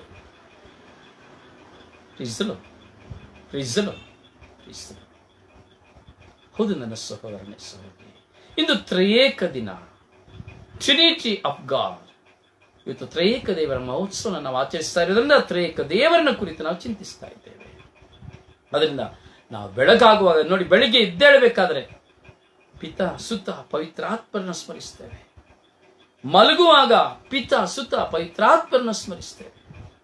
ಯಾವುದೇ ಒಂದು ಕೆಲಸ ಮಾಡುವಾಗ ಭಯ ಬರಬೇಕಾದ್ರೆ ಪಿತ ಸುತ ಪವಿತ್ರಾತ್ಮರನ್ನ ಸ್ಮರಿಸ್ತೇವೆ. ನಮ್ಮ ಮೇಲೆ ಪಿತ ಸುತ ಪವಿತ್ರಾತ್ಮರ ಮುದ್ರೆಯನ್ನು ನಾವು ಧರಿಸಿಕೊಳ್ತೇವೆ. ಪ್ರಿಯರೇ, ಇದುವೇ ವಿಶ್ವಾಸ. ಈ ಲೋಕದಲ್ಲಿ ಪ್ರಭು ಯೇಸು ದೇವರ ಮಕ್ಕಳಾಗಿ ಜೀವಿಸುವ ಯಾರೊಬ್ಬನು ಈ ಪಿತ ಸುತ ಪವಿತ್ರಾತ್ಮರನ್ನ ಮರೆಯುವುದಿಲ್ಲ. ಅಂದರೆ ಒಂದೇ ವ್ಯಕ್ತಿ, ಆದರೆ ನಾವು 3 ಸ್ಮರಣೀಯದಲ್ಲಿ ಸಂಕೇತಗಳಲ್ಲಿ ನಾವು ನೋಡ್ತೇವೆ. ತ್ರಿಏಕ ದೇವರು, ತ್ರಿಏಕ ದೇವರು. ಅದನ್ನು ಪ್ರಿಯರೇ, ನಾವು ಆಲೋಚಿಸ್ತಾ ಇದ್ದೇವೆ, ವಾಕ್ಯವನ್ನು ಚಿಂತಿಸ್ತಾ ಇದ್ದೇವೆ. ಇದು ಕೇವಲ ಚಿಂತೆ ಆಗಬಾರದು, ಕೇವಲ ಚಿಂತೆ ಆಗಬಾರದು. ಇವುಗಳು ನಮಗೆ ಅರಿವಾಗಬೇಕು, ಇದರ ಮನವರಿಕೆ ನಮಗಾಗಬೇಕು. ಪ್ರತಿಯೊಬ್ಬರಿಗೂ ನಾವು ಪಿತನಾದ ಸರ್ವೇಶ್ವರರ ಪಾತ್ರ, ಪ್ರಭು ಯೇಸು ಕ್ರಿಸ್ತರ ಪಾತ್ರ, ಪವಿತ್ರಾತ್ಮರ ಪಾತ್ರವನ್ನ ನಾವು ತಿಳಿಯಪಡಿಸಬೇಕು. ಆದರೆ ಇದು ಗೊಂದಲಕ್ಕೂ ಉಂಟು ಮಾಡುವಂತಕ್ಕಲ್ಲ. ಇದು ಗೊಂದಲವಲ್ಲ, ಗೊಂದಲವನ್ನು ಉಂಟು ಮಾಡುವಂತಹ ವಿಷಯವಲ್ಲ. ಕೆಲವರಿಗೆ ಇದು ಗೊಂದಲವನ್ನು ಉಂಟು ಮಾಡುವಂತಹ ವಿಷಯ. ಅದರಿಂದ ಪ್ರಿಯ ಸಹೋದರನೇ, ಸಹೋದರಿಯೇ, ನಾವು ನಮ್ಮ ಜೀವಿತದಲ್ಲಿ ಅನೇಕ ವಿಷಯಗಳನ್ನ ನಾವು ಚಿಂತನೆ ತೆಗೆದುಕೊಳ್ತೇವೆ. ಈ ಸ್ವರ್ಗೀಯ ಮನಸ್ಸು ಶುಶ್ರೂಷೆಯ ಮೂಲಕವಾಗಿ, ದಿನಪ್ರತಿ 3.5 ಗಂಟೆಯ ಈ ಸ್ವರ್ಗೀಯ ಮನಸ್ಸು ಶುಶ್ರೂಷೆಯ ಮೂಲಕವಾಗಿ ಹಲವಾರು ವಿಷಯಗಳನ್ನು ನಾವು ಚಿಂತನೆಗೆ ತೆಗೆದುಕೊಳ್ತೇವೆ. ಹಲವಾರು ವಿಷಯಗಳನ್ನು ಪವಿತ್ರಾತ್ಮ ನಮಗೆ ಕಲಿಸಿಕೊಡ್ತಾರೆ. ನಾವೊಂದು ಪುಟ್ಟ ಮಂದಿಯಾಗಿ ದೇವರ ವಾಕ್ಯವನ್ನು ಆಲಿಸುತ್ತೇವೆ. ಪ್ರಿಯ, ಆದ್ದರಿಂದ ನಾವು ಧ್ಯಾನಿಸುವ ತ್ರಯೇಕ ದೇವರು, ಆ ತಂದೆ ದೇವರು, ಆ ರಕ್ಷಕರಾದ ಪ್ರಭು ಯೇಸು, ಪವಿತ್ರಾತ್ಮರು ಏಕದೇವರಾಗಿ ನಮ್ಮೊಡನೆ ವಾಸ ಮಾಡುವರಾಗಿದ್ದಾರೆ, ನಮ್ಮಲ್ಲಿ ವಾಸ ಮಾಡುವರಾಗಿದ್ದಾರೆ. ಈ ಸತ್ಯವನ್ನು ಅರಿಯುತ್ತಾ, ಈ ಸತ್ಯವನ್ನು ಸಾರುತ್ತಾ, ಈ ಸತ್ಯವನ್ನ ಚಿಂತಿಸುತ್ತಾ, ಆ ಪಿತ ಸುತ ಪವಿತ್ರಾತ್ಮರ ನಾಮದಲ್ಲಿ ಹೇರಾಳವಾದ ಆಶೀರ್ವಾದವನ್ನು ಪಡೆದುಕೊಂಡು ನಾವು ಜೀವಿಸೋಣ. ಆಗ ಖಂಡಿತವಾಗಿಯೂ ನಮ್ಮ ಜ್ಞಾನವೂ ಹೆಚ್ಚುತ್ತದೆ, ನಮ್ಮ ವಿಶ್ವಾಸವೂ ಹೆಚ್ಚುತ್ತದೆ, ದೈವ ಭಕ್ತಿಯು ನಮ್ಮನ್ನು ಹೆಚ್ಚುತ್ತದೆ. ತಂದೆ ದೇವರನ್ನ ಯೇಸು ಸ್ವಾಮಿ ಹೇಳ್ತಾರೆ, ಅಪಾ ತಂದೆ ಎಂದು ಕರೆಯದವ ಯಾರೂ ಸಹ ದೇವರ ಮಕ್ಕಳಾಗುವುದಿಲ್ಲ ಎಂಬುದಾಗಿ, ಯೇಸುವನ್ನು ಪ್ರೀತಿಸಲಾಗುವುದಿಲ್ಲ ಎಂಬುದಾಗಿ. ಯಾರು ಅಪಾ ತಂದೆ ಎಂಬುದಾಗಿ ಪಿತನಾದ ಸರ್ವೇಶ್ವರನ ಕೂಗಿ ಕರೆಯುತ್ತಾನೋ ಅವನು ಮಾತ್ರ ಯೇಸು ಕ್ರಿಸ್ತರನ್ನ ಒಪ್ಪಿಕೊಳ್ಳಲು ಸಾಧ್ಯ. ಇಲ್ಲಾಂದ್ರೆ ಒಪ್ಪಿಕೊಳ್ಳಲಿಕ್ಕೆ ಸಾಧ್ಯ ಇಲ್ಲ ಎಂಬುದಾಗಿ ಯೇಸು ಸ್ವಾಮಿ ಹೇಳ್ತಾರೆ. ಹೌದು ಪ್ರಿಯರೇ, ಅಪಾಪಿತನೆ ಎಂದು ಕರಿಬೇಕಾದ್ರೆ ಅವನಿಗೆ ಪವಿತ್ರಾತ್ಮ ಇದ್ರೆ ಮಾತ್ರನೇ ಅಪಾಪಿತನೆ ಅಂತ ಕರೀಲಿಕ್ಕೆ ಸಾಧ್ಯ ಎಂಬುದಾಗಿ ವಾಕ್ಯ ಸ್ಪಷ್ಟವಾಗಿ ಹೇಳುತ್ತದೆ. ಯಾರಲ್ಲಿ ಪವಿತ್ರಾತ್ಮರಿದ್ದಾರೆ ಅಂದ್ರೆ ಯಾರು ಅಪಾಪಿತನೆ ಎಂಬುದಾಗಿ ತಂದೆ ದೇವರನ್ನ ಕರೆದು ಪ್ರಾರ್ಥಿಸ್ತಾನೋ ಅವನಲ್ಲಿ ಪವಿತ್ರಾತ್ಮರಿದ್ದಾರೆ. ನಾನು ಹಾಗೂ ಪವಿತ್ರಾತ್ಮರು ಪಿತನಾದ ಸರ್ವೇಶ್ವರು ಮೂವರು ಒಂದೇ ಎಂಬುದಾಗಿ ಸ್ವಾಮಿ ಹೇಳ್ತಾರೆ. ನನ್ನ ಪಿತನು ಹಾಗೂ ಪವಿತ್ರಾತ್ಮರು ಇನ್ಮಲ್ಲಿರ್ತೇವೆ. ಪ್ರಿಯರಾದ್ರಿಂದ ನಾವು ತ್ರಿಏಕ ದೇವರನ್ನ ನಾವು ಸ್ಮರಿಸಬೇಕು, ಆರಾಧಿಸಬೇಕು, ಸ್ತುತಿಸಬೇಕು, ಮಹಿಮೆ ಪಡಿಸಬೇಕು. ಪ್ರಿಯರೇ, ದೇವರು ನಿಮ್ಮನ್ನು ಆಶೀರ್ವದಿಸಲಿ. ದೇವರ ಕೃಪಾವರ ಪ್ರಸಾದ ನಿಮ್ಮಲ್ಲಿ ನನ್ನಲ್ಲಿ ತುಂಬಿಕೊಳ್ಳಲಿ. ಪಿತ ಸುತ ಪವಿತ್ರಾತ್ಮರ ಆಶೀರ್ವಾದವು, ಯೇಸುಕ್ರಿಸ್ತರ ಕೃಪೆಯು, ದೇವರ ಪ್ರೀತಿಯು, ಪವಿತ್ರಾತ್ಮರ ಅನ್ಯೋನ್ಯತೆಯು ನಮ್ಮೆಲ್ಲರೊಡನೆ ಇರಲಿ ಎಂದು ಪ್ರಾರ್ಥಿಸುವ ನಿಮ್ಮ ಸೇವಕ brother Rozario Pandavapura. Praise the lord.